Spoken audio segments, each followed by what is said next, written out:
সময়ের সাথে গোপালগঞ্জে বাড়ছে উত্তেজনা।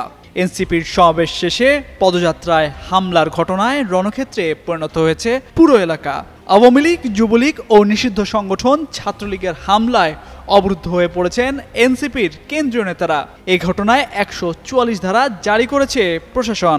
বুধবার গোপালগঞ্জে এনসিপির সমাবেশে হামলার ঘটনায় ১৪৪ ধারা জারি করে জেলা প্রশাসন। স্থানীয়রা জানান, সমাবেশ শেষ হওয়ার সঙ্গে সঙ্গে একদল সশস্ত্র ব্যক্তি এনসিপির নেতাকর্মীদের ঘিরে হামলার চেষ্টা করে। তারা চারদিক থেকে এনসিপির নেতাকর্মী ও পুলিশের গাড়ি আটকে দেয়। এ সময় পুলিশ ও সেনাবাহিনীর সদস্যরা সাউন্ড গ্রেনেড ও ফাঁকা গুলি ছুড়ে পরিস্থিতি নিয়ন্ত্রণে আনার চেষ্টা করে।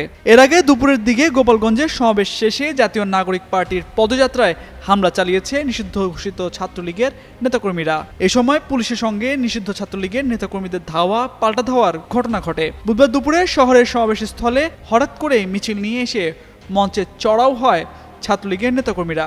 এ সময় সাউন্ড বক্স, মাইক ও চেয়ার ভাঙচুর করার পাশাপাশি এনসিপির উপস্থিত নেতাকর্মীদেরও মারধর করে তারা। এ সময় কয়েকটি ককটেল বিস্ফোরণের ঘটনা ঘটে।